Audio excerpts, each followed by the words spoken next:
Wenwu and Yingli engage in a battle, with neither one of them giving an inch. Wenwu uses his mystical 10 rings to try and get the advantage in battle. However, Yingli's martial arts abilities are amazing, and even without any weapons of her own, she can keep up with the Mandarin.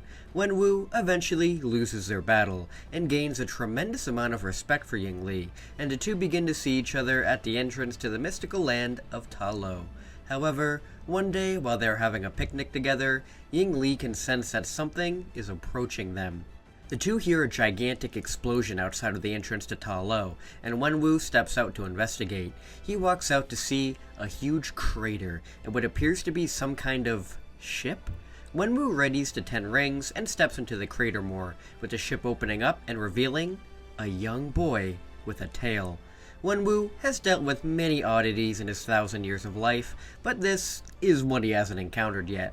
The boy growls and jumps out to attack Wenwu. Of course, Wenwu dodges all of his attacks, and with a powerful blow to the head, knocks the young boy out.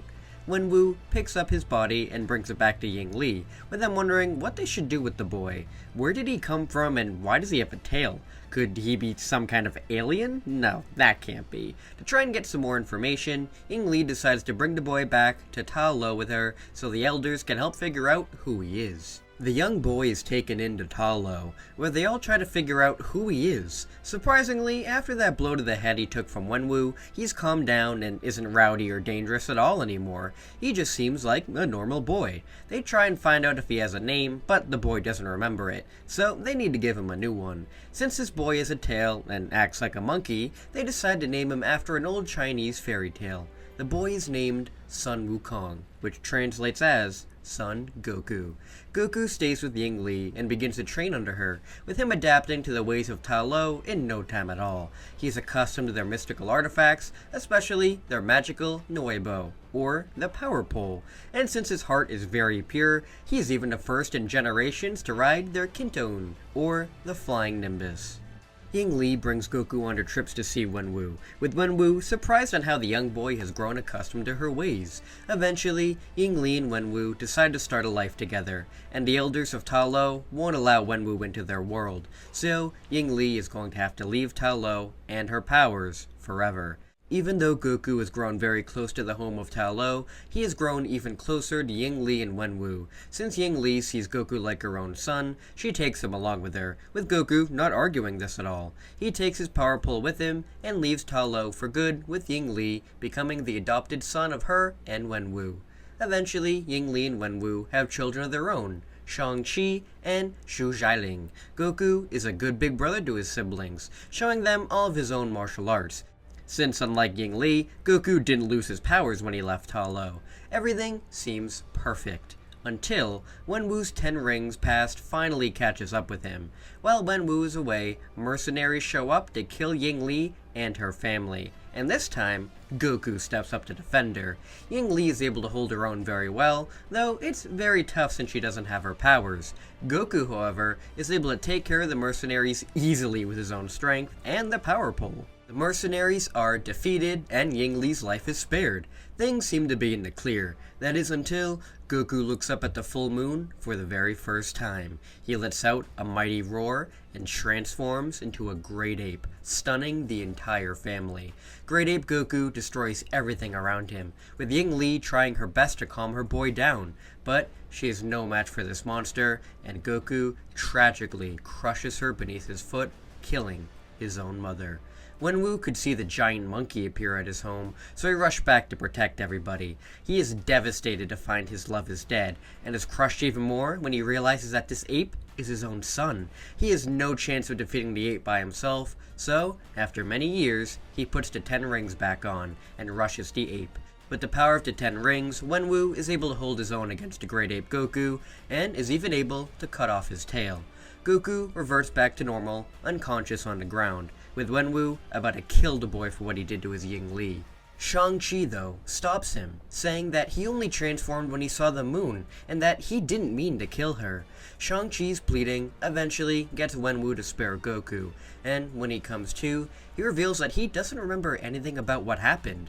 This event puts Wenwu down a dangerous path. as his wife is killed and he almost killed his adopted son for it, even though he had no recollection of what happened. Wenwu then rebuilds his Ten Rings army and returns to the fold as the Mandarin once again. Goku is pretty much shunned away from his siblings and is forced to train with Wenwu and a Death Dealer as a weapon. Goku endures harsh training day in and day out to become a killing machine, and he doesn't question it. He is saddened by the loss of his mother as well, and training is his coping mechanism to deal with it. Eventually, Shang-Chi is brought in to train as well with them, with Goku and him forced to compete against each other. Goku is always easily able to outdo Shang-Chi, which forms a bitter rivalry between the two, as Goku is the main heavy hitter of the Ten Rings, even being sent out to do missions for them. He never does any killing, however, as he's oblivious to the real evil workings of the Ten Rings, and Wenwu knows that if Goku found out, he would leave them or try to kill them all. Shang-Chi is eventually sent off to go and perform a hit, with him never returning. This saddens Goku, as his brother ran away from home, but his father is counting on him to be strong, so he continues to be strong. Eventually, Wenwu makes a deal with Stark Industries insider Obadiah Stane to have Tony Stark build them weapons, and Goku is assigned on this task. He flies out to Afghanistan on the Flying Nimbus and attacks the US military. The soldiers attack Goku, firing all they have, but the bullets don't do anything to him, and he is able to beat them pretty easily. He finds Tony Stark, and before he can grab him, a Stark bomb is sent their way and blows up in their face.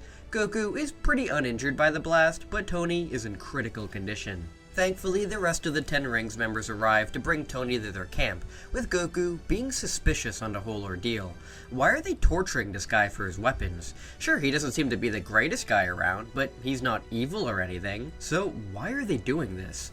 Raza tries to tell Goku that it's for the greater good of the Ten Rings, though Goku can clearly see that they're torturing this guy and the other one with him, Yinsen. Raza notices Goku's uneasiness and reports to Wenwu that the plan has failed. Goku is too soft for them and needs to be eliminated. Wenwu thought this day would come eventually, and since Shang-Chi isn't around anymore to try and spare him, Wenwu decides that it's time for his son to die. He gives the order for Goku to return home, but before he can, Tony breaks out of his prison in some kind of armor. Tony attacks the base, killing all the Ten Ring soldiers around him to get out, and is then stopped by Goku. Goku attacks the Iron Man, and is surprised that his normal punches can only put a dent in the armor and not knock him out right away. Iron Man tries his best to fight back, but he's too slow and clunky, easily being knocked around by Goku, so he's forced to try and retreat. He ignites his flamethrower on Goku, which actually works, as Goku doesn't like being burned alive. With Goku on fire, Iron Man is able to fly away, and since Tony's ki is very small itself, Goku can't sense him after his escape. The Goku execution order is called off, as now Tony is a huge threat to the Ten Rings. Normal soldiers have no way of dealing with somebody like that, so Goku is sent off to go and find him, as he actually almost beat him. Goku takes the Flying Nimbus to meet with Obadiah Stane, who is supposed to help them take down Stark, though once Goku meets with Stane, he admits to him that he's not sure what he should do. Stark doesn't seem like that bad of a guy, and instead of killing him, he just wants to talk to him. This doesn't make Obadiah too happy, as Wenwu was right, this kid is soft. He uses his sonic taser on Goku, which actually works, and Goku is immobilized. He tells Goku that he's just a pawn to Wenwu, and he was planning to take him out the first chance he got after his usefulness was over. He explains who the Ten Rings really are, and that Goku has been used by his father for years. But not to worry. He's going to take them all out and run the Ten Rings his own way, and then, if the kid is willing, he'll accept him to join him. Obadiah locks Goku away as he goes and kills the Ten Rings in Afghanistan, and then prepares the Ironmonger to take out Tony. Goku is left to think about how his father betrayed him, and while he wants to get revenge, he still doesn't want to kill him. Maybe he can get his father to change his mind, and be like how they used to be when Mom was alive. Then he can find Shang-Chi, and they can all be a happy family again. Eventually, Pepper Potts, Phil Coulson, and multiple S.H.I.E.L.D. agents find Goku held captive, and manage to free him. Goku is about to leave to go and find his father, but he overhears that Obadiah is about to kill Tony Stark, the innocent man that Goku himself almost killed. To try and get redemption, he asks Pepper where they are, and then flies off on Nimbus to help. He eventually finds them, as Obadiah has created his Ironmonger and is battling Iron Man in the street. This armor is different than the last one he saw, but he can sense that this is Tony, and runs in to help him. Iron Man initially tries to attack Goku, but Goku is able to convince him that he's on his side now, and they're able to team up against Obadiah. Goku is surprised that the Ironmonger armor is actually a challenge to him. He can punch as hard as he wants, but he can't actually dent it, and he hits very hard. Thankfully, Iron Man is there to help him, but he knows that this is actually a fight he can't win with just his own strength. Watching Iron Man use his repulsor blast, though, gives him an idea. Back in Tao Lo, there is a technique that the people used. A technique that could send a giant gust of air out of their hands and do a lot of damage. It looked like those repulsor beams, but more air-based. Maybe if he could pull this kind of technique off, they'd be able to defeat Obadiah. Iron Man is able to use flares to open up the Ironmonger suit, but he is knocked unconscious by him, with Goku struggling to stand. Obadiah tries to fire rockets at Goku, but Tony damaged his targeting system, so he can't quite hit him properly. This gives Goku enough time to try and use this technique. He cups his hands together and channels all of his ki into his hands until it becomes a giant blue ball of energy. Obadiah is shocked by this, wondering how this kid can channel power like this without any use of a suit, and Goku yells out Kamehameha and unleashes the beam straight through Obadiah's suit. The Ironmonger explodes as Goku collapses in exhaustion. Once everything is settled, Goku apologizes to Tony that he put him in this situation. But Tony doesn't blame him, since he was just being controlled by his father, and to some degree, he can relate to that. Goku leaves to return to the Ten Rings compound as Tony reveals himself as Iron Man to the world. Though, once Goku returns to the compound, he finds that everybody is gone. They must have moved locations, that way he can't track them down. This really bums Goku out a lot, but he vows that one day he'll track down his father and bring him back to the light. With nowhere else to go, Goku returns to Los Angeles and decides to stay here with Tony until he can find Wenwu. Meanwhile, Wenwu is angered by Goku's betrayal and wants him gone alongside the Iron Man, though he doesn't want to kill his son himself. So he begins to put together a plan to have Ivan Vanko, aka Whiplash, take them out instead. And with that, we end the first part of What If Goku Was in the MCU. I thank you all so much for watching this video, as this is going to be a new series on this channel, and one that is actively going to get updated.